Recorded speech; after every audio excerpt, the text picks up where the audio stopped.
hit start though. I just didn't want anyone to see me in this vulnerable form. I didn't want that to be stuck into the annals of history. All right, there we go. See, the problem there was I wasn't getting distracted often enough, because if I had gotten distracted right away, go ahead and drink, by the way.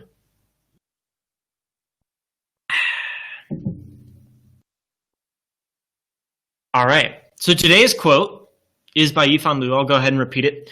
The problem with focusing on content protection instead of system integrity is that you cannot have one without the other. And that is what Nintendo focused on, is content protection. But of course, you cannot have that without system integrity. If you have horrible systemic flaws that undermine what you are trying to do, keeping your intellectual property safe, then, well, let me put it this way. Good crypto is a hacker's worst nightmare. Bad crypto might as well not exist at all. That is also a quote by Yifan Liu. Different quote. Yifan Liu, by the way, is a prominent hacker in the scene of 3DS hacking. We will see his name come up a couple of times in this presentation, but the article that I brought to your attention in particular in the shared notes is also going to be like, it's by Yifan Liu. So, I have to reselect the window. Here we go. The year is 2010. This is the year I need to take you back to, okay? And just imagine for a second that in 2010, you're Nintendo, right? You just finished your long overstayed welcome in the 7th generation of video game consoles, right?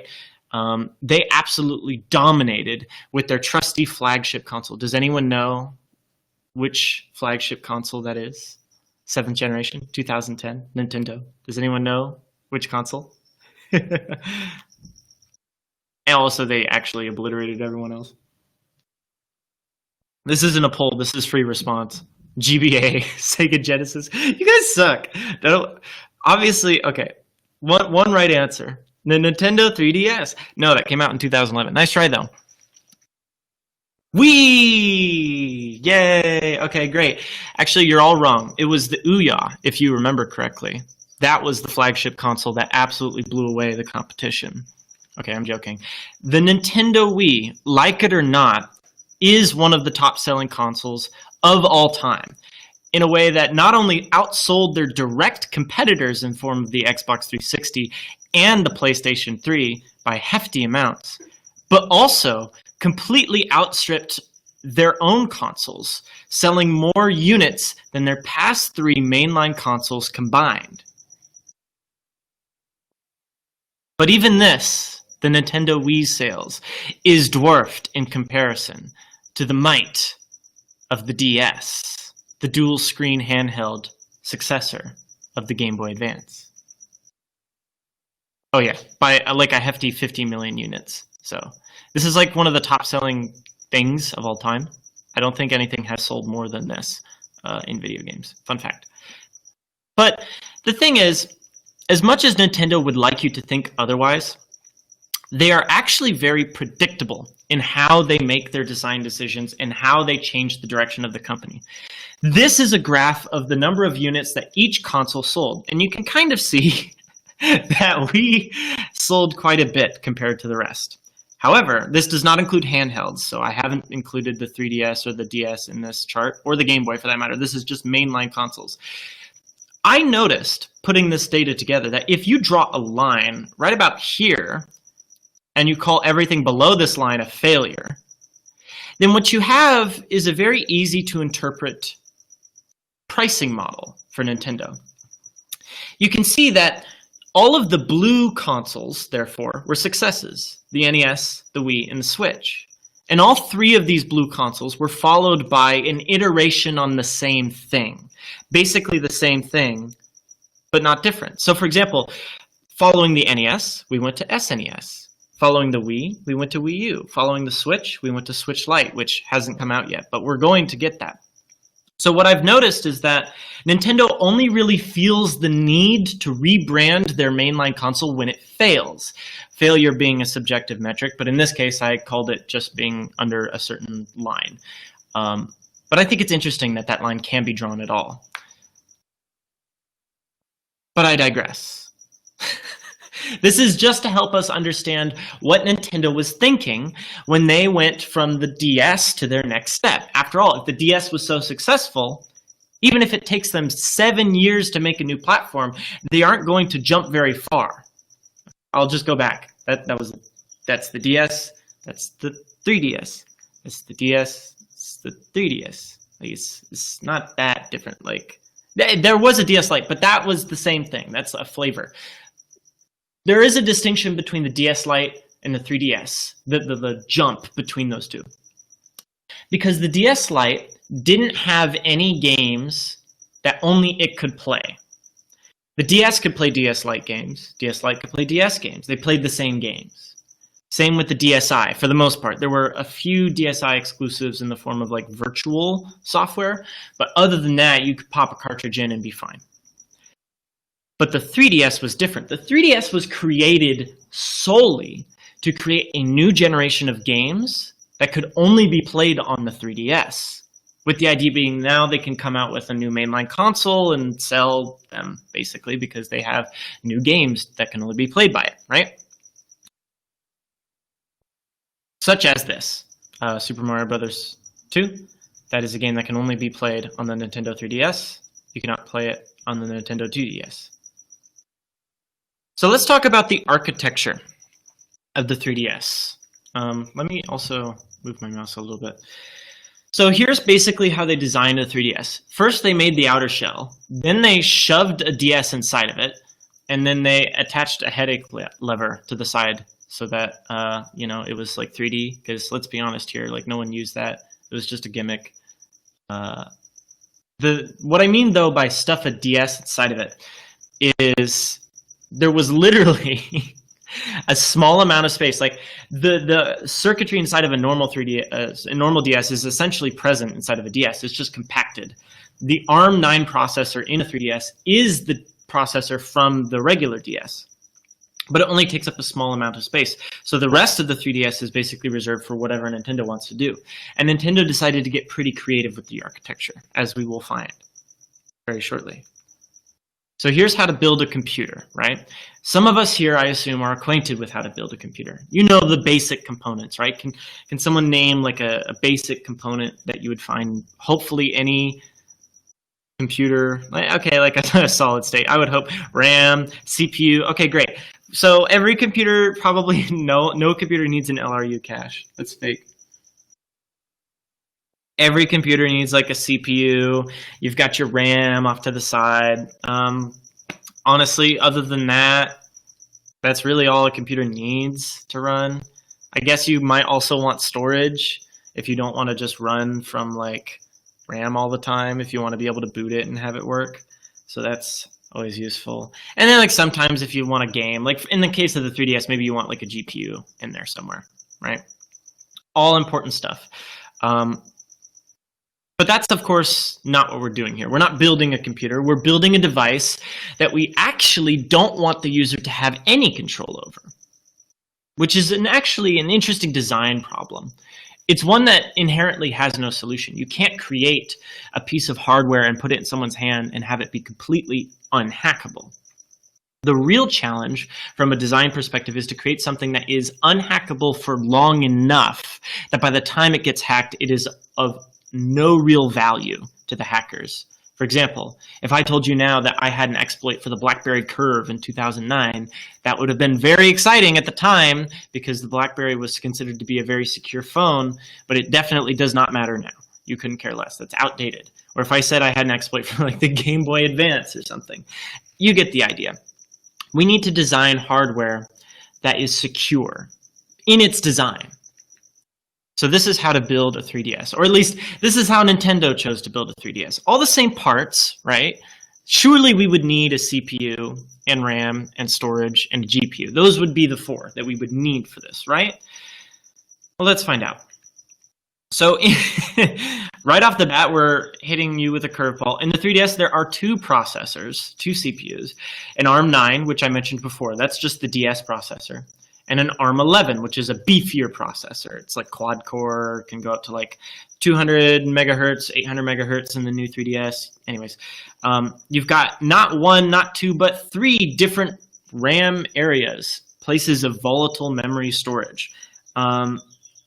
You have not one, but 2 places to store data. You have your NAND storage, which is like a little flash chip directly inside the 3DS. That's where it stores like the operating system and stuff.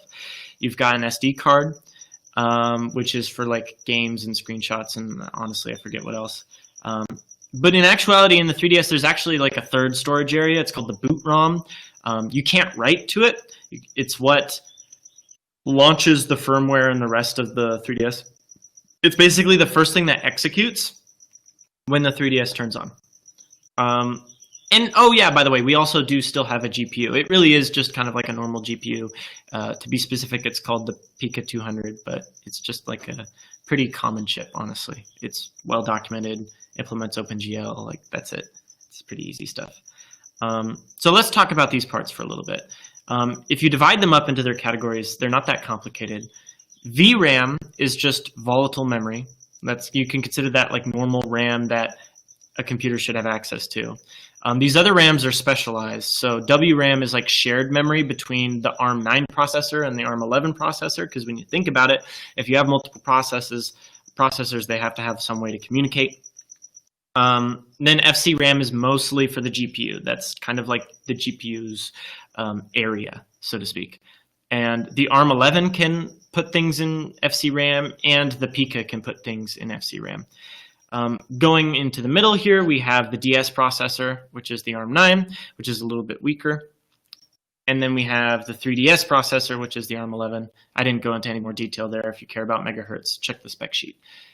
Then we have the boot ROM, which, as I mentioned earlier, holds a piece of software called the bootloader, which boots the entire device. We have a place on the disk called a NAND, which is where the operating system goes, and some other data. Sometimes game data can go on there too.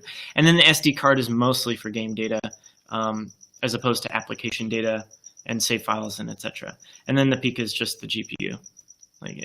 I wish it was more special, but as you can see, there's a lot of different components to keep track of in something that is so small. Let's take another look at this. More specifically, how these parts communicate.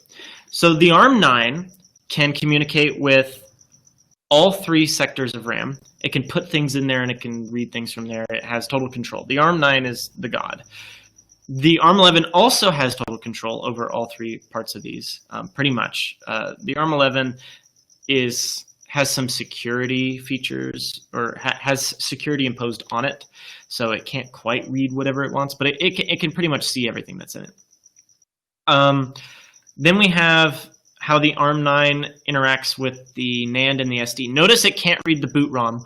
Neither the ARM9 nor the ARM11 can read or write to the boot ROM. That is something that's baked on into your 3DS when it leaves the factory, so that no matter what, the boot ROM is always the first thing that tries to boot the 3DS, and that's kind of like where the chain of trust begins, so to speak.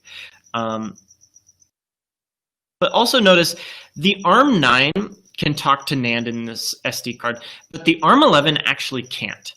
And if the ARM11 wants to do anything to talk to the NAND or the SD card, it actually has to ask for permission from the ARM9. The ARM9 is essentially a security processor inside the 3DS that regulates what the ARM11 is allowed to do. It's basically a separation of concerns. And I believe the Pica can also access some parts of this RAM. So it can access all of the FCRAM and some of the VRAM, because it is useful for the GPU to read from the VRAM that the ARM11 has access to, just in case you need some kind of interop.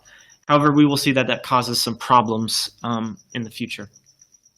So if we just isolate these processors, let's talk a little bit more about the fact that the ARM9 is a security processor, right? So when the ARM11 is being the 3DS, right, it is running everything that the 3DS needs to run. The ARM9 was originally just the DS compatibility processor. So the question is, like, what was it doing this whole time? Well, the 3DS is in 3DS mode. I'm not playing a DS game, I'm playing a 3DS game. What is it doing? The answer is, it's actually now been assigned to become the security processor.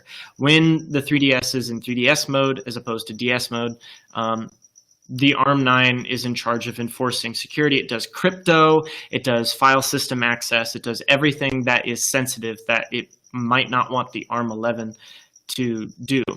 And the idea being there is they can follow the principle of least privilege, which is the idea that the ARM11 shouldn't be able to do things that it doesn't need to be able to. Does a game need to be able to change your firmware? The answer is no. Does a game need to be able to decrypt other games on your system and do something with that data? The answer is no. So the ARM11 is very strictly in charge of that and enforces those policies. And if you compromise the ARM11 somehow, the ARM9 will still keep it in check. So let's say we've compromised the ARM11 somehow. We have our code running on it. Well, even if we go ahead and ask the ARM9 to do something malicious, right? Hey, ARM9, can I do something I'm not supposed to? The ARM9 will just say no, and then that's the end of it, and we move on. Now let's assume that we're not compromised, and we have our two processors here. The boot ROM is actually the root of our trust. So it is higher up on the chain of trust than either the ARM9 or the ARM11. It is everything that contains the RSA public keys that Nintendo uses to sign the firmware. It's what verifies that any firmware that it's about to launch and put on the ARM9 and the ARM11 is valid. Specifically, the boot ROM has two separate boot firmwares that it loads onto the ARM9 and ARM11 respectively. And they're called boot 9 and boot 11 just for, because that makes a lot of sense, I guess. And then boot 9 and boot 11 each run different things. Boot 9 will start running on the ARM9 something called the kernel 9, which is basically the operating system that runs on the ARM9, the security operating system. And then from there, ARM9 will run one process and one process only called the process 9. And the idea being that kernel 9 is basically like the root level hardware access, and process 9 is kind of the user mode. So even if you manage to infect or somehow take over process 9, you're not going to have access to all the hardware that ARM9 has access to. The kernel is kind of that insulation. It has security features built into it. That is the idea. However, there is a very good reason why that actually does not matter. The ARM11 runs kernel 11, which it's basically two copies of the same OS. I'll get to that later. And then on top of kernel 11, it runs not one process, process 9, it runs a bunch of processes called system modules that are each in charge of specific parts of the DS hardware. And then on top of all that, finally, the ARM11 will run games. So you can kind of see on this graph of software, this is kind of me going through the boot process here. As you go up, the processes towards the top of this graph have the most privilege to do things, whatever we want basically with the hardware, where things down below have the least privilege to do things. So your app and game doesn't have any of the power that the kernel 9 does, or even the boot ROM does for that matter. In fact, if we reorganize this a little bit, we can kind of talk about what we would need to do in order to perform an exploit on this machine. It's kind of complicated. Basically, if we're here, right, we somehow manage to find an exploit to, we get it to run our software somehow. Even if we get it to run our software somehow, we still can't do whatever we want because we have different permissions than the system modules and kernel 11. Basically, we want to somehow use exploits to get further left in the permissions towards most privilege. We want to get as far left as possible because the more left we are, the more powerful we are. If we have control over kernel 9, like we're good. You know what I mean? The problem is that each step along the way, there are these barriers and security measures that prevent us from crossing. We can't, it's actually very easy to go right, but it's very difficult to go left. If I want to go from apps and get access to system modules, there's a whole heap of things I have to do before I can do that. And all of them are exploits. They're not supposed to be possible. So there is one thing I'll mention, is one of these bars doesn't belong. Specifically, process 9 has access to a call called literally CVC backdoor. That's like system call. It's It's called backdoor because it lets you, as a process in user mode on the ARM9, ask the kernel to run some code and it will do it. So basically, if you get access to process 9, you can use this service call to run any code you want in kernel mode, and it doesn't matter. So in reality, this barrier doesn't exist at all. And we're not really entirely sure why Nintendo chose to include that, because that was obviously a conscious choice on their part, and we don't really know where it's used. But basically, that barrier isn't there. And we also have to think about this barrier over here by the boot ROM. Why would we actually want to change the boot ROM at all? At that point, like, there isn't that big of a difference between the privilege that the boot ROM has and the privilege that the kernel 9 has. Kernel 9 is basically full hardware access. And if we can get the boot ROM to launch whatever we want on the kernel 9, then we don't actually care about getting access to the boot ROM itself or reflashing it. Like, that's a pain. It's not supposed to be possible. Boot ROM stands for boot read-only memory. You're not supposed to be able to write to it. You're supposed to only read. So arguably, we're not even really interested in getting all the way over there. So really, there's 3 barriers here, 3 fences that we have to cross in order to get varying levels of privilege escalation in the system. This first barrier requires something called a user land exploit, which is basically an exploit that allows us to go from the privilege level that games have access to back to the privilege level that the system modules have access to. Then once we get access to system modules that, or we gain control of them that have more privilege than just the games, for instance, then in order to go to the kernel 11 state of affairs, we have to find a kernel exploit, which is a separate thing. We have to find a user land exploit, and then we have to find a kernel exploit. Even if we had a kernel exploit, it wouldn't be useful without a user land exploit. And if we had a user land exploit, then we could go to system modules and do stuff with there, more stuff, but we still can't do enough. And then from kernel 11, we actually have a lot of control, but we still don't have control over the cryptographic functions, right? So we can't run games and edit them and sign our own firmware or things like that. So in order to do that, we finally need an ARM9 exploit. And I'm sure it goes without saying that the ARM9 exploit is the big daddy king of 3DS exploits. If you can find an ARM9 exploit, you have unlocked the door, you have the keys to the kingdom, you have everything you could ever want. And so that's kind of been the big goal of the 3DS scene for a long time now. And as we will see, in many, many, many ways, they were successful. Take a drink. I decided to check the chat.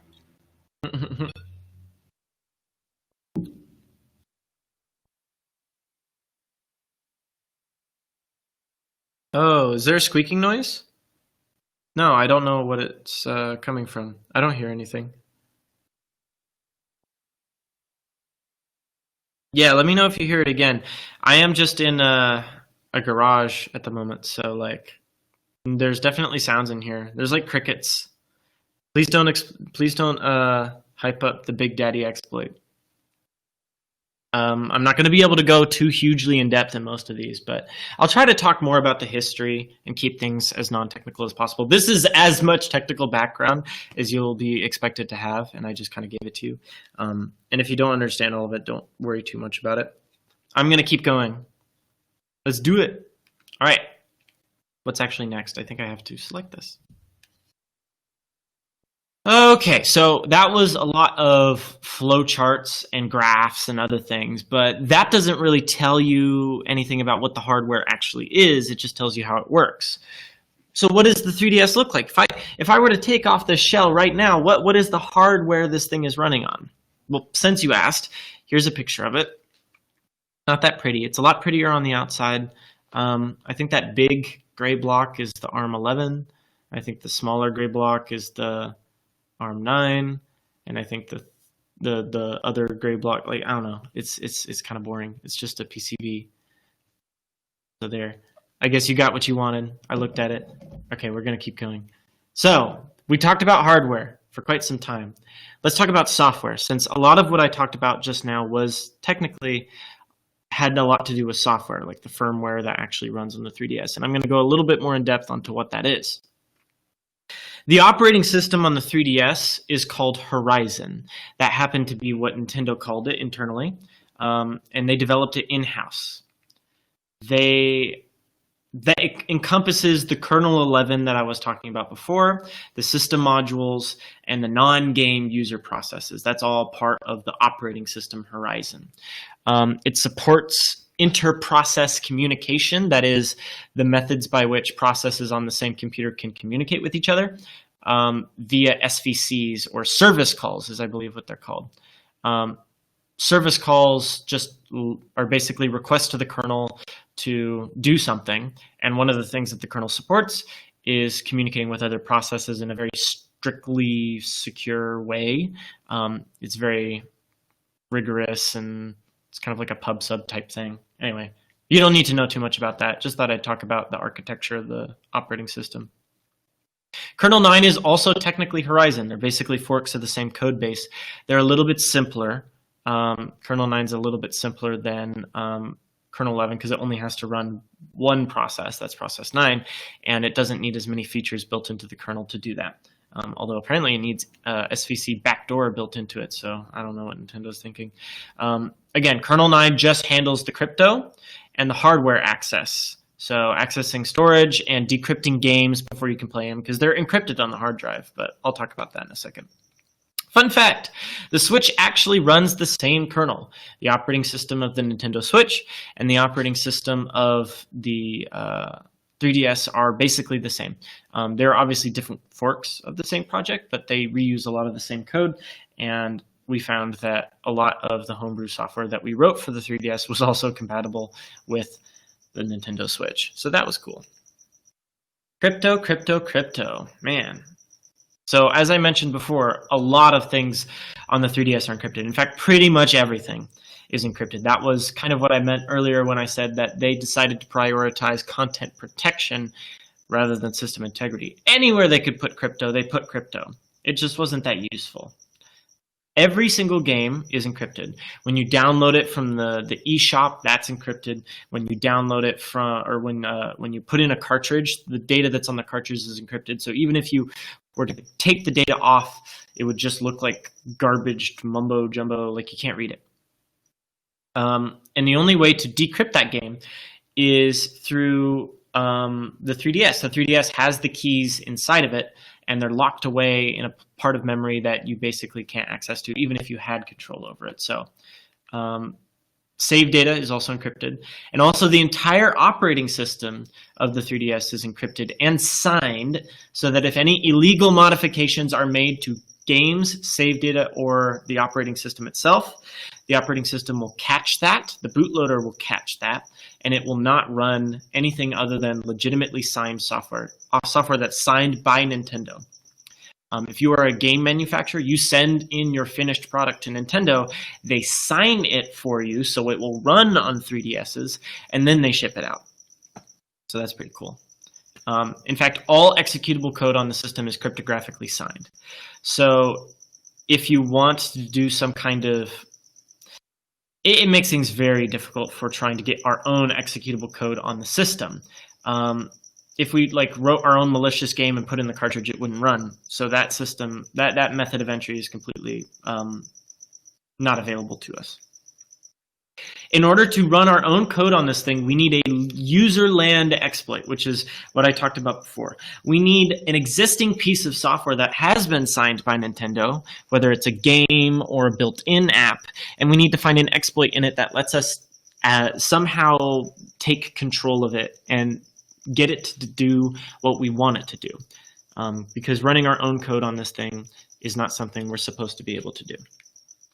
But even if we had a userland exploit, it still would be incredibly difficult to do anything functional with it due to a feature in most modern computers, and also the 3DS, called data execution prevention. Data execution prevention is kind of a more technical topic, but basically it boils down to this.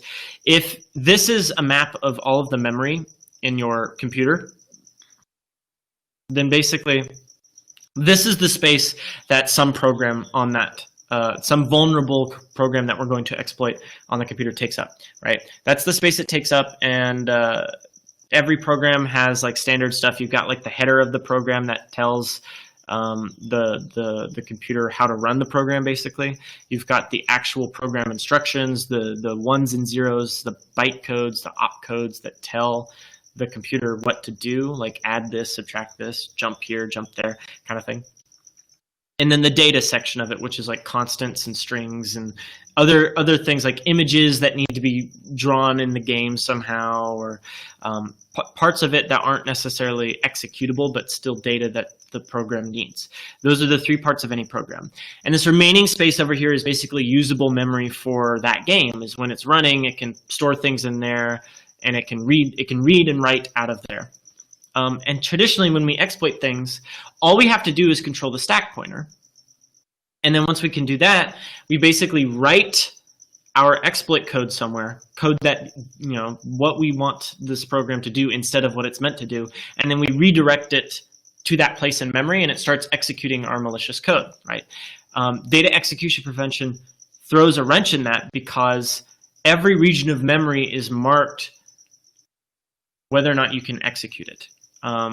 Basically read, write, execute in like file system permissions in Linux, if you're familiar with those, if you're taking like CSE 15L. So the header is obviously read-only because there's no foreseeable legitimate reason why you would need to write or execute it. And the text, which contains the program instructions, is readable and executable, but not writable. You can't change the instructions that are there. The data section of memory is readable, but not writable or executable because you don't really need to do that. The things there shouldn't be program instructions. So you can't execute what's there and you can't write to what's there. If you want memory that you can write to, that's what the usable memory is for. But even if you read to that memory and you write to that memory, you still can't execute it because the only thing you should be executing is things that came with the program in the .text section. And what makes this difficult is if I have control of some program instructions in the .text area, I can write to this part of memory, but I can only execute this part of memory. So there's no way for me to write new unintended instructions and then execute them because these regions of memory are completely separate from each other. There is, of course, a way around this that very patient hackers have discovered over time, called return-oriented programming. It has nothing to do with like object-oriented programming. It's just kind of like a play on words. But it's basically really annoying. So dep is still worth it because return-oriented programming is really annoying to implement. Basically, what you try to do is you try to create a Turing-complete set of instructions from the existing functions in the text area. If you can't write new functions, then use the ones that already exist there. For example, if you have a function that does a bunch of stuff, keep in mind that a way a computer works is you can set it to run any instruction anywhere in memory, so you can have it start execution like in the middle of that function as opposed to at the top of it.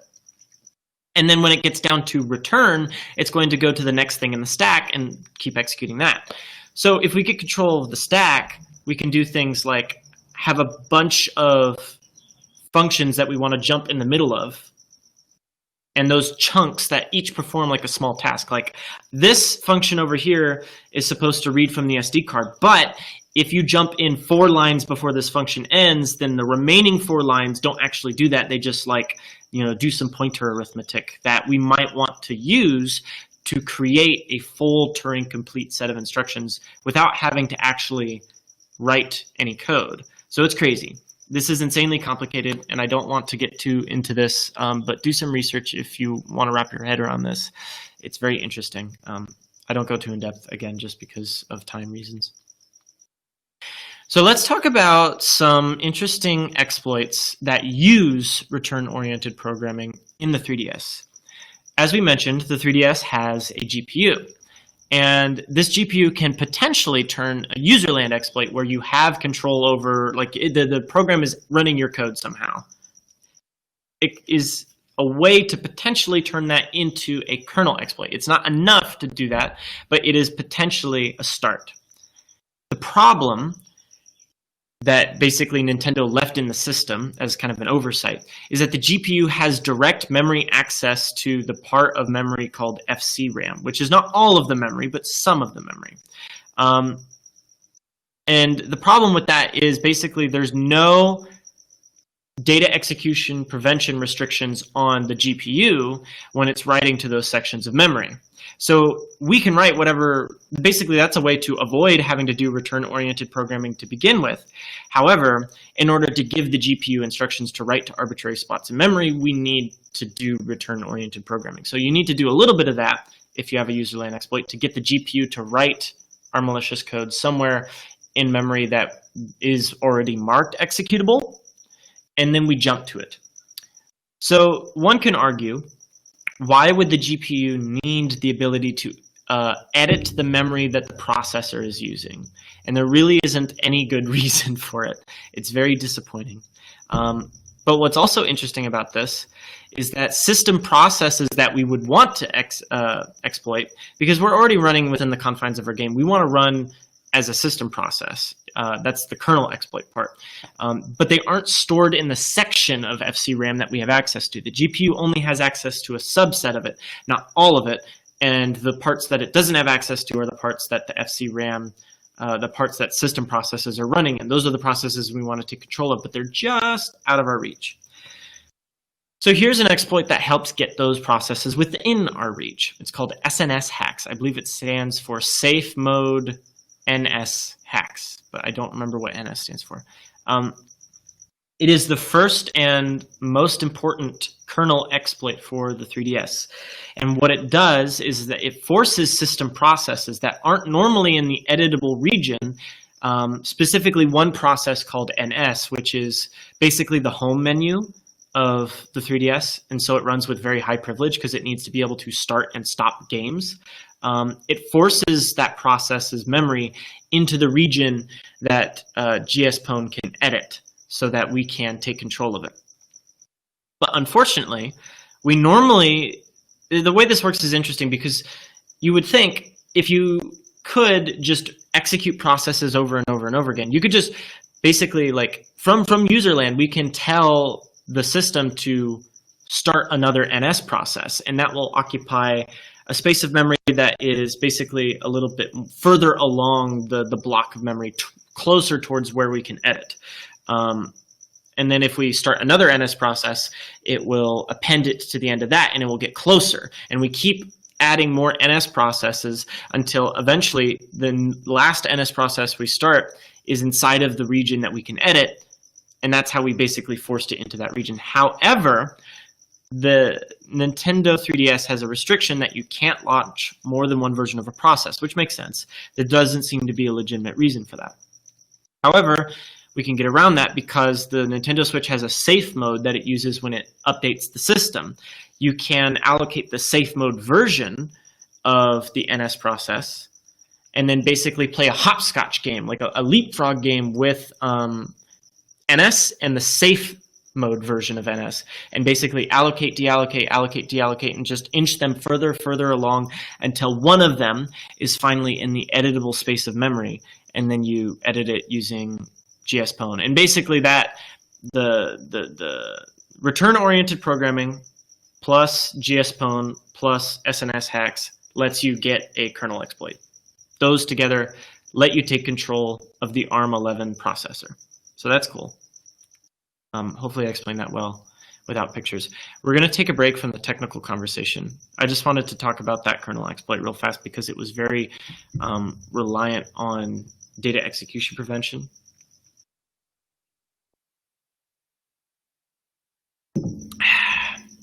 Let's talk a little bit about the history of the scene. On day 0, the 3DS was hackable, actually. You were perfectly capable of running Homebrew on the 3DS right when it came out. Because after all, these DS flash carts that you used for your normal DS before the 3DS were still compatible with the 3DS. So they were still usable. But truthfully, they weren't useful. Because when the DS when the 3DS was running in DS mode, it didn't have access to any of the features that the 3DS had access to. So you couldn't really take advantage of the new hardware or run arbitrary 3DS games. You would just basically be stuck inside of this sandboxed 3DS thing that you've exploited, but now you can't get anywhere else. So on day one, yes, you could run existing homebrew for the DS, but no, it wasn't that useful. 3DS hacks, excuse me. In 2011, a subreddit reserved for 3D Shack enthusiasts was created. But quickly, they decided to reorient the focus of their subreddit to be on hacking the 3DS instead. Most major players in the hacking scene were active in this subreddit in some way. I meant to put their names in this slide, but I don't think I did. And now they are a fairly popular community with almost 100,000 members, but as you can see, since the end of life of the 3DS, there are not nearly as many people using the subreddit. I took this picture today. So yes, you can kind of use the DS thing, but it's not really useful. The first major exploit for the 3DS, Userland exploit, wouldn't come until 2 years later. There were definitely people tinkering in it behind the scenes and learning how the 3DS worked, but it took 2 years before the 3DS was publicly hacked at all. And when it was hacked, it wasn't hacked publicly. So maybe the word publicly is not supposed to be there, but it was hacked by a private company called Gateway that suddenly started selling hacked 3DS carts that could run pirated games, essentially. And this kind of rubbed people the wrong way, because here were all these hacking enthusiasts that wanted to run homebrew and like other cool projects on the 3DS and wanted to learn more about the architecture. But then this company comes along with the kinds of exploits that they've been hunting for, but then just put it to use, enabling people to pirate and charging people to do it too by selling these cartridges. So they were making a profit on basically ripping off Nintendo and also ripping off the 3D Shack community. These cards exclusively enabled piracy. Even though they were probably capable of running homebrew, they were not interested in helping the community at all. And they were able to last in the market as the major player, the only person with access to these exploits for long enough that in the long run, they were actually actively trying to obfuscate their exploits at every turn. And they managed to make around $6 million by some estimates from this whole operation, from when they were born to when they inevitably died. So I guess I'm in the wrong line of work. But wait, how? I mean, we just went over all of these crazy security features of the 3DS. Surely, how was an exploit possible? We went over how a kernel exploit was possible, but where was the Userland exploit, right? What was the vulnerable app that ran on the 3DS? Well, as it turns out, it actually wasn't really a problem with the 3DS at all. When you bought a Gateway card, you actually received 2 cards. The one on the left, the white one, is a 3DS cartridge. But the one on the right is actually a DS cartridge. After all, the DS is exploitable. And we said before that exploiting the DS didn't really matter. But it found out Gateway discovered that it did matter. First, you use the DS cart to exploit the DS firmware and set the DS owner username. Like, you know how in the DS you can like configure the name of the owner of the 3DS or the DS? You can set that to something super long using the DS Gateway card, and it overflows some buffer, right? And then when you go back into 3DS mode and go into a certain screen, that would read that buffer and tell you what the name of the user on the DS side of things was. It would read the username, but it would read way too much, and it would cause a buffer overflow that was used to disable game signature checks. So before any game is run on the 3DS, these checks would be done to make sure that the game has not been modified or copied illegally. And the only thing this would do is it would just disable those checks so that you could basically plug in any game you want. That's what the white card was, is it was basically like a cartridge that could basically pretend to be any game. You would put it on an SD card, and then you would slide it in, and you could play anything and just copy and paste and stuff. In other words, piracy. Truthfully, this exploit was known by people, but it is only useful for disabling code signing, and it is very difficult to use it to run arbitrary code because of the data execution prevention.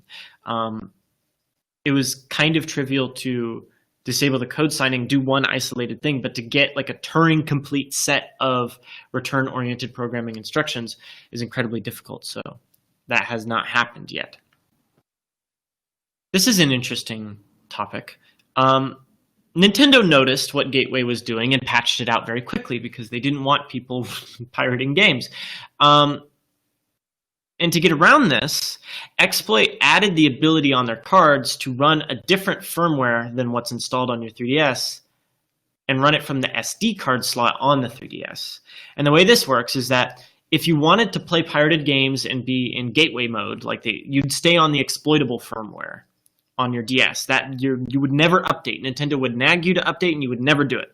However, on the SD card, if you wanted to play online legitimately, you had to have the latest firmware. It would block you otherwise. So on the SD card, you would have an installed version of the latest firmware. And to boot from it, you'd boot into the old firmware, you'd perform the Gateway exploit, then you'd use Gateway to boot into the SD card, and then you'd play online legitimately. You'd be on the latest firmware. Basically just dual booting. But keep in mind, we can't run any firmware we want with this. Just because Gateway was able to run firmware that was on the SD card, we can't just run arbitrary firmware. Otherwise, this would have been a solved problem a long time ago. Downgrading is only possible because the old firmware versions are signed by Nintendo. We are allowed to run old firmware and new firmware. And if we wanted to boot our own firmware, it would necessarily fail because we don't have access to the same keys that Nintendo has that they use to sign these things. So let's talk about a scandal. Yes, a veritable 3DS scandal called Brickgate. Ooh, boy. So Gateway clones started popping up on the market. They looked kind of like this. They're kind of cheap, copy paste. They were cheaper. Like Gateway was like $20, and if you got this, it was $5. And they were literally just the same card, but copied and resold over and over and over again, right? So Gateway didn't like this because it was cutting into their profits. So they added code to their software to brick consoles. To brick a console means to turn it into a brick so that it no longer boots properly. It would brick consoles if it detected that they were using a copycat card instead of a legitimate card. However, they then proceeded to blame the copycat's faulty hardware. And this is definitely not the kind of competition you would have in a legal business. And to bite them in the ass, they had a huge number of consoles that were bricked that belonged to legitimate Gateway users. So the code they used to check to see if the card was a copycat card was not good enough and incorrectly tested positive and bricked consoles for legitimately paying customers, which did not win them any points. However, Gateway did personally fix consoles that were bricked in this way, allegedly. You'd ship it in and they'd ship it back, and no one really knew how they were doing it. No one knew how they were recovering these consoles, but they did somehow. And the thing is it didn't even really hurt the company that much financially because they still had a monopoly. In some ways, this trick that they used worked. It scared people out of these aftermarket cards and also scared people out of cards in general, but the regained market share was enough to make up for that. So that's a little depressing. So let's talk about SSSPwn, which at the time, no one really knew what it was. Later after Brickgate, which is just what they called it, a hacker in the scene known as SMEA announced a new userland exploit, which was not publicly known at the time, for running Homebrew called SSSPwn. But he didn't want to release it. He held it close to his chest for some time. The dilemma was one of piracy. If he released it, he might be able to, he might be giving the ability to pirate games to the masses. However, he saw Gateway was already doing that, so he was less worried about that. and more just wanted to make sure it was as polished as possible. He wanted the homebrew scene to take off after this. So he privately worked together with other developers in the scene to make sure that when this thing came out, when homebrew was unleashed into the world, it would be as polished as possible. The announcement of the new 3DS delayed this slightly further because Smeo wanted to make sure that if he released this exploit before the new 3DS, it was not going to get patched in that release. So that ended up delaying the release of this even further. However, it does eventually release, and Ninjhax is born. Smeo releases the name of the game with the userland exploit. He avoided saying it earlier because he didn't want people to like panic buy the game so that they could have homebrew. So he releases the name of the game, and it is this super obscure platformer by some subsidiary of Ubisoft called Cubic Ninja. And it's basically like a puzzle game kind of platformer type thing. It's kind of garbage. Like, it's one of the lowest rated games on the 3DS, so it's a miracle that he even looked closely enough to find this. But once it was revealed that this was the game shot up from price of about $3 on eBay to around $500 at its peak, just because it had an exploit in it that allowed you to run homebrew on your 3DS, although at that point just by gateway. And it started to, before pricing got out of hand, kind of free the 3D Shack community from Gateway's iron grasp of their monopoly. So that's good. But then Gateway retaliates with Gateway Ultra, which was actually one of the biggest developments in the scene for quite some time. Basically, Gateway released a new exploit for firmware 9.2. This is slightly less impressive by the fact that the latest firmware was actually 9.4, so you needed to be somewhat out of date to even take advantage of this, but the exploit was big. Also, it had cringe branding. Just thought I'd throw that in there. They used a new exploit that didn't involve Cubic Ninja at all. It was built right into the system.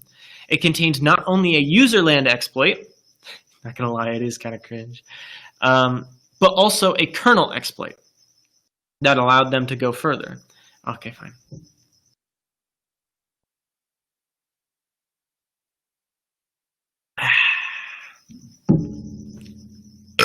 Thanks, guys. All right, let's keep going.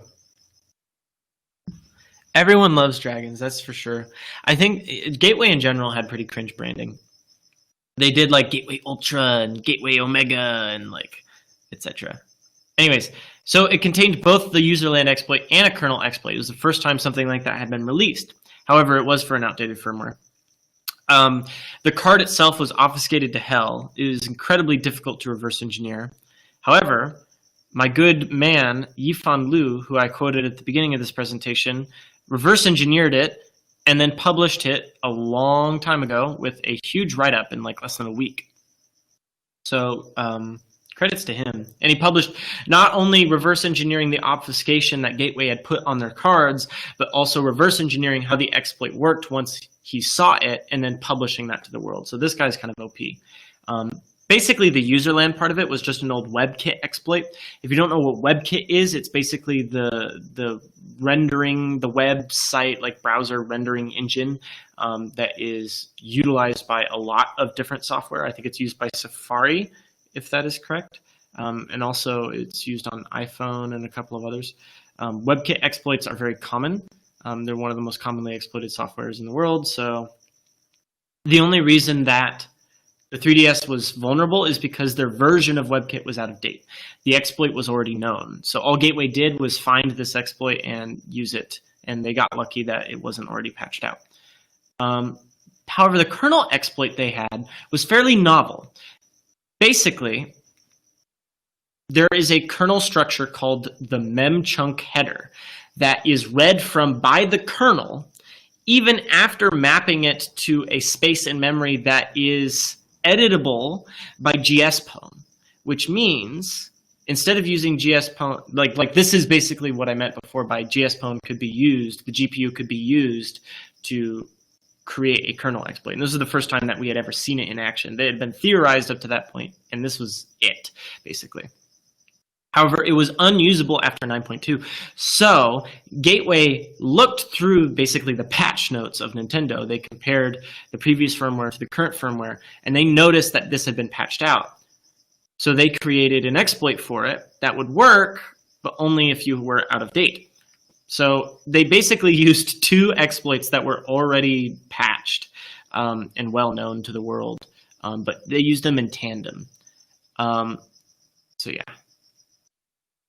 That was basically Gateway's big punchback, but of course, now that Yifan Liu basically reverse engineered it and released it to the world, everyone had access to it.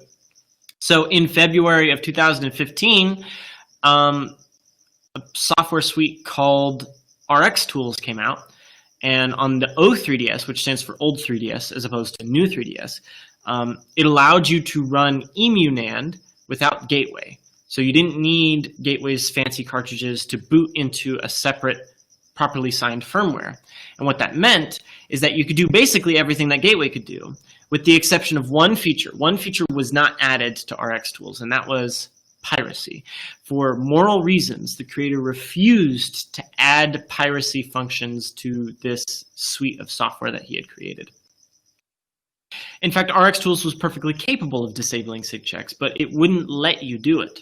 And it was designed that way, and it was closed source, so people couldn't make their own edits. However, on May 2015, an anonymous hacker published a version of rxTools with these signature checks disabling added to it. So basically, it would enable piracy, showing that when there is a will to pirate, there is a way to pirate. And in June 2015, the original creator of rxTools had a breakdown. He added piracy to rxTools himself, released the source publicly, and then quit the hacking scene forever. What do you mean cringe emoji? It's not cringe. All right, whatever. I'll drink.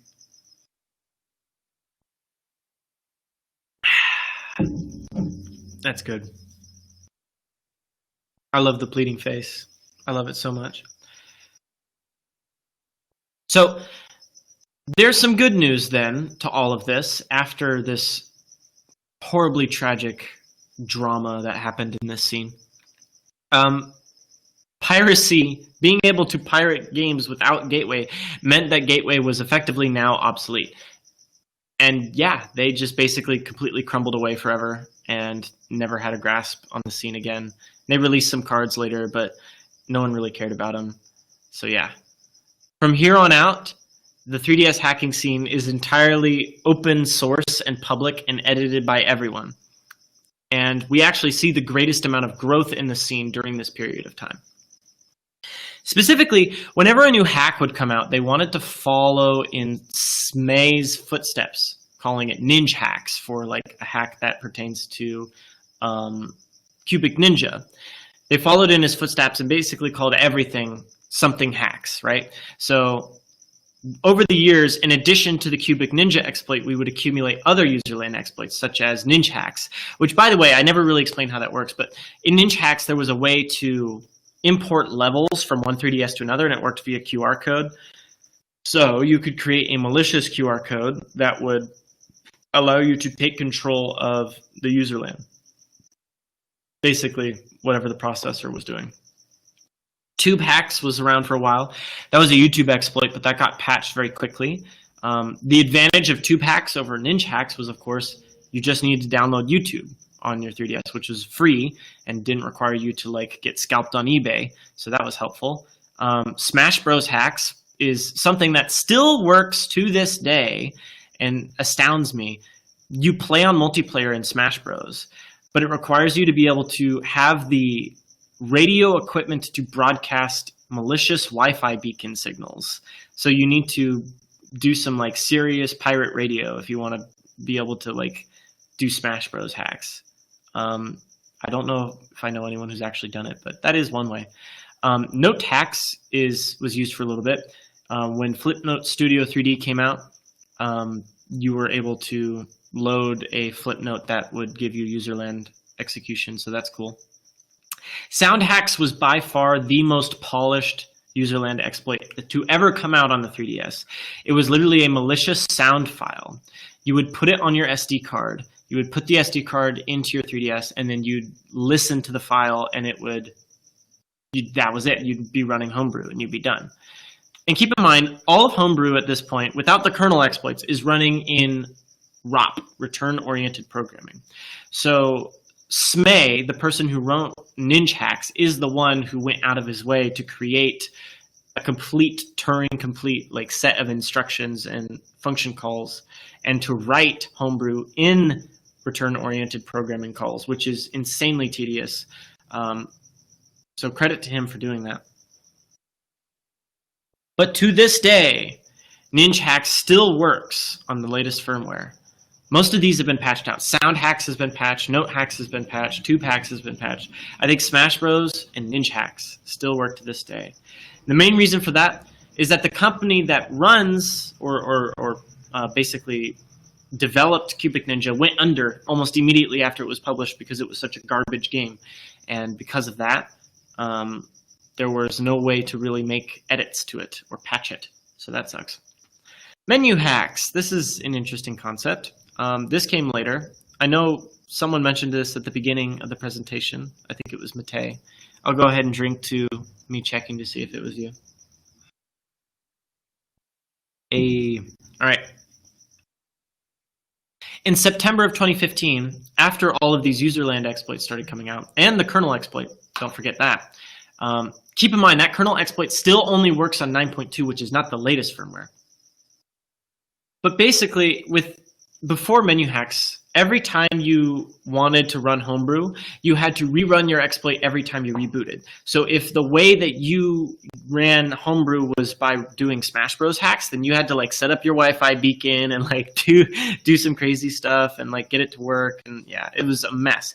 memchunkhax was a way to turn a one-time exploit into an untethered exploit, basically, that you wouldn't have to do the same exploit over and over again.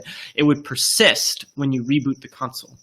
By exploiting the console once, you could install memchunkhax, which is basically a malicious theme that goes into your 3DS NAND. Is like your like on the home menu, there's a theme. That's why it's called memchunkhax. And it would perform a userland exploit as soon as the device loads the home screen. So you needed a userland exploit in order to install it. But once you had that, as soon as you booted up, it would run that exploit, so you wouldn't have to go and do Cubic Ninja or do Smash Bros 3DS or anything like that. You just would load it. You do that once, and then after that, you'd rely on memchunkhax to keep you exploited. So that was really cool. It basically converted a tethered jailbreak to an untethered jailbreak if you're part of the jailbreak scene. But this is all still only exploitable on 9.2 because I think you do need kernel access to be able to install this. So it's useful, but we're still leaving all of the fully updated people behind, right? So, and yes, as I mentioned, if you want to install memchunkhax, it requires both an existing userland and kernel exploit. Ooh, I didn't know we'd be getting to this topic so quickly. ARM9 loader hacks. This was published in a conference that happened in January of 2016. Basically, it is a new ARM9 exploit that happens early in the kernel 9 boot process. Read that carefully. ARM9 exploit. That's that big daddy of exploits that I was talking about earlier that I said was incredibly valuable. Big daddy's here. It has been uncovered. And it was uncovered by the same people who did Ninjhax. So you've got like Smelium and a couple of other, I think, Pluto and Derek and a few other ones that I don't remember. But Yellow's 8 maybe. I don't remember all of their names or their weird handles. But basically, they worked together to come up with this. And it is convoluted. It is crazy that this works at all. But it persists over cold boots. It persists over updates. So you could update to the latest firmware and still be jailbroken because it would exploit so early before the firmware was even loaded that it didn't matter what firmware version you had. You were already exploited by the time the firmware was launched, which is insane. It works on every firmware version, and most importantly, it removed the need to stay on 9.2 to run Homebrew. You still needed to be on 9.2 in order to install it, but after that, you didn't need EmuNAND anymore. you could just update the system. And if you hacked your 3DS once, you were hacked forever. But yes, you still needed to be on 9.2 in order to install it. Also, it is a bitch to install. If you wanted to install ARM9 loader hacks, oh boy, you had quite a task ahead of you if you were back in the OG days. You needed an existing kernel exploit in order to install it, so you need to be on 9.2, do a userland exploit, then go do a kernel exploit like memchunkhax or something, and then from there, you also needed a set of console-specific secret data called the OTP. So you needed to extract your one-time programmable data keys that are secret inside of the 3DS. Basically, the 3DS checks for whether or not your firmware is legitimate using a key derived from the one-time programmable. The one-time programmable area is basically a place in the boot ROM that is readable, but by the time, like, it's only read at the beginning to basically check the encryption on the firmware image, and then it's locked out, so you can't read it after that. So there's no real way for me to exfiltrate it on my 3DS because it gets locked out so early in the boot process. However, if you were on 9.2 and you had a kernel exploit, you could downgrade. You couldn't launch any firmware you wanted, but you could downgrade. So what happened is it turns out there was a firmware version for the 3DS that didn't lock out the OTP, the one-time programmable region, the region that you needed to have access to in order to install ARM9 loader hacks.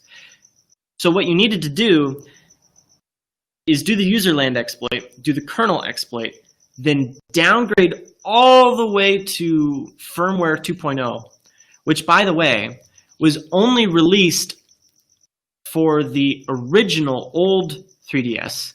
And if you did it on the new 3DS, it would work, but it had one critical error.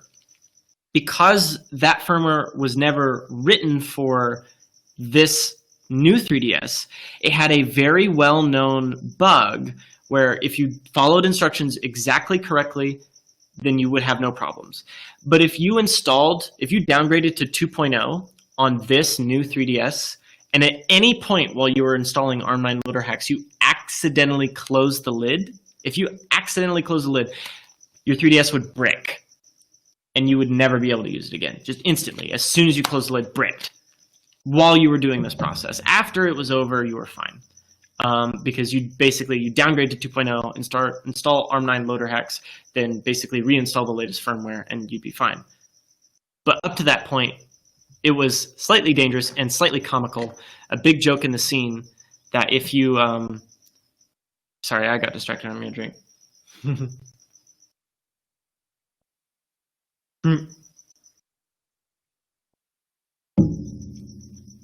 So the process of installing ARM9 loader hacks is a huge pain, but it actually gets easier over time. Let's see. Oh boy, unfortunately, this is kind of where I had to stop being in depth. From now on, I'm just going to have to talk about some of the other topics that I wanted to hit today and didn't get to. As you could probably tell, I didn't have nearly as much time to prepare for this presentation as I wanted to. Quarantine has kept us all busy. But here are some other topics about the future of 3DS hacking. Or I guess, not the future, this is all in the past. But about where 3DS hacking went from where we left off, which was ARM9 loader hacks. ARM9 loader hacks was kind of the end game, right? Once you have an exploit that works on all firmwares, that's pretty ideal. But it got even better after that. For example, eventually we found SafeHacks, which was a kernel exploit that worked all the way on the latest firmware, which means you didn't need to have the 9.2 like out-of-date 3DS in order to install ARM9 loader hacks. So that was great. There was also a UDP exploit that was another kernel exploit that worked at the same time. We eventually came up with a way to do OTP-less ARM9 loader hacks, which is basically the same thing as ARM9 loader hacks, only it installs it without you having to perform the dangerous downgrade effect, which was cool. Then the big daddy came out, SigHax. I know we already said ARM9 loader hacks was the big daddy, but SigHax is another big daddy. It's arguably a bigger daddy. It is a separate ARM9 exploit that is even more powerful than ARM9 loader hacks. And it allows you to fake sign firmware images. The way this works is really, really insane. Basically, what they found out when researching, using the ARM9 loader hacks to basically access more parts of the system and figure out more of the code of it, they figured out that some of the code signing algorithms that the bootloader used to launch the firmware was not technically safe.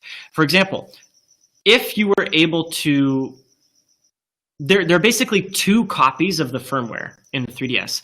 There's a main copy and a backup copy, because if the bootloader can only load one of those copies, it shouldn't brick. It should be able to load the other one, right?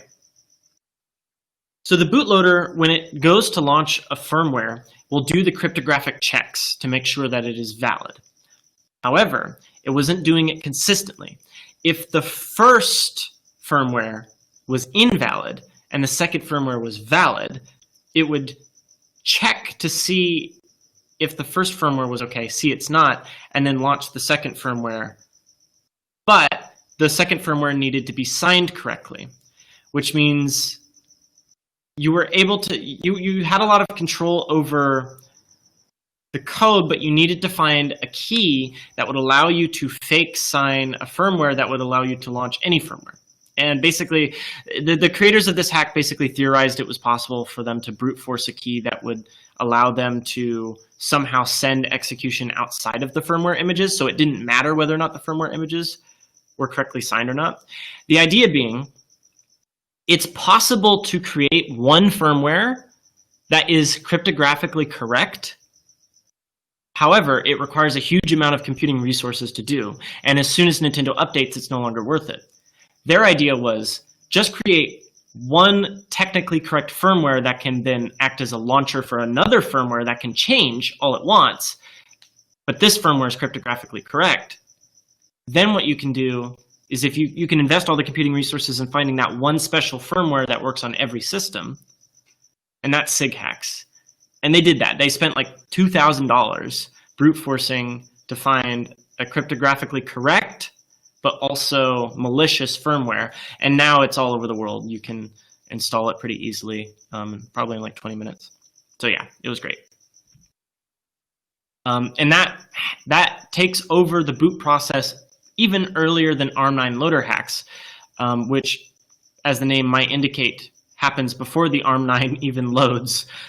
This happens before the bootloader loads ARM9 loader or anything else in the system. So it's pretty early. In fact, it's so early that it allows you to dump the boot ROM in its entirety, including the protected parts, because normally those parts are locked out. So then enter boot 9strap. SigHax was basically like the actual fake firmware image that allowed you to launch any firmware image you want. Boot 9strap was an implementation of that you could install. And from there, you could dump the boot ROMs, like I was talking about before.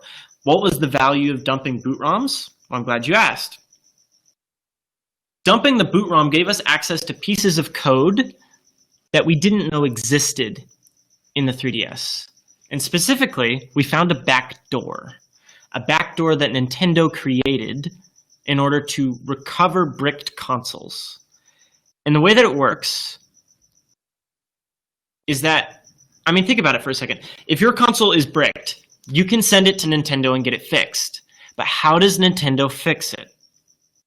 There must be some way that they can easily perform maintenance on these things. Some kind of, maybe like a cartridge that they can put into the 3DS and have it magically fix it. Well, they found out the code for that was in the boot ROM. And by reading the code that was in the boot ROM, they found out that the way you activate it is by pressing a bunch of buttons on here and holding a magnet over a very specific part of the 3DS chassis. And then if you start it while you're doing all of those things, instead of booting the firmware, it will boot whatever you have on the cartridge, no matter what it is. So you can't find that unless you actually read the code that checks for it. And that's why we couldn't find it until we saw the boot ROM. But we hypothesized that that's actually how Gateway was fixing the bricked Nintendo consoles, which also leads us to believe that some people involved in Gateway were probably part of Nintendo's maintenance team or had some connections to people in Nintendo's maintenance team. And that's how they were able to get know so much about the 3DS, get exploits before anyone else, and stuff like that. But yes, you would basically use a magnet. What it is that you have to hold a bunch of buttons and the case has to be closed. The way the 3DS detects that the case is closed is with the magnet that is in the top and is detected by the bottom. And the problem is you can't physically hold those buttons and close the case at the same time. So what you have to do instead is hold a magnet and hold those buttons. And that's assumedly what Nintendo does when they need to recover these. But anyways, what it means is that it doesn't matter what firmware you're on. If you have a cartridge, which I actually do, but I don't have it next to me right now, like a malicious cartridge that you can find for like $5, you can install boot9 strap on it, plug it in, do the exploit, like hold the magnet to it, do everything you need, and then like jailbreak a 3DS. And it is so insanely fast now relative to all the stuff you had to do to get like ARM9 loader hacks working. That was like a day's worth of work back in the old days. Now with NTR boot, which is the only exploit on this list that doesn't end with hacks, if you put in a cartridge, if you have a cartridge, you can effectively jailbreak a 3DS in 2 minutes. In fact, it is actually a category on speedrun.net, and the world record, I believe, is 1 minute and 43 seconds. I could be wrong. So that is unfortunately the end of my presentation. I would have liked to go into the technical details of all of those topics, but we're going to cut it short for now. I can show you a little bit of my hacked 3DS that I haven't touched in a very, very long time. But other than that, we're going to have to wrap out. No, we're not getting a garage tour, sorry. Can you guys hear the crickets that are in here? Okay, just checking. They also keep me company. I haven't vacuumed in here yet. I will do that shortly. So when you boot a 3DS, the little Nintendo thing pops up, right? Well, when you boot my 3DS, you get my Nox logo. It pops up. And then, I don't know if you can see it. Anyways, so you get a custom splash screen. This is like the worst possible way to show you guys this. But you can see I've got like, yeah, there we go. I've got like categories for games. I've got my 3DS games. I've got my Homebrew. I've got my Game Boy Advance games. Yo, turns out the 3DS is the greatest emulator of all time. You can play like Super Nintendo games, SNES games, Game Boy games. Oh, yes, I legally purchased every single one of these games, as I'm sure you are aware. There's not too much I can show you. I can show you the custom firmware that I'm running, which is called Luma 3DS. I think there's like a, you have to press like down select and B or something, down left and start and B and X, and so one of these keys actually launches it. I don't remember which sequence of keys does it. Well, in any case, oh wait, no, I think I remember what it is. But anyways, running custom firmware, you can do things like take screenshots. You can stream from your 3DS to like your computer and then like be Twitch streaming, but like on your 3DS. It's crazy. You can get a PlayStation 4 controller working with this thing via a very convoluted series of methods.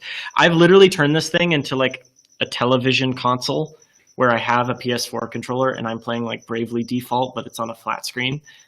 It's a huge pain. Oh, it is down left select, isn't it? I wasn't doing the left. So if I do that, I'm still like in the main menu, but now everything's like frozen. And you can see kind of the options that I have here. It's not very many. I can like list processes and stuff. It can run Linux. You can boot Linux on this thing. You can. And you can play Minecraft on it too. This device is totally owned. You can run Android on it. Actually, I've seen that done before. You can put Android on it. It's very bad. Like this is a very underpowered device. No, you cannot play Osu on this. Actually, maybe you can. I don't know. I shouldn't tell you you can't live your dreams. That's not my job. Okay. Well, yeah, it can do anything. I love this thing. When I jailbroke it, I had to do ARM9 loader hacks because that was the only thing out at the time. So I had to go through the process of downgrading to 2.0 and being very careful to not accidentally close the lid. Otherwise, it would have bricked my console. I have bricked this before, but I recovered it. So yeah, it's fun. That's all I really have to say about it. Can it run Arch? Oh yeah, okay, so I'm gonna go ahead and stop recording for this.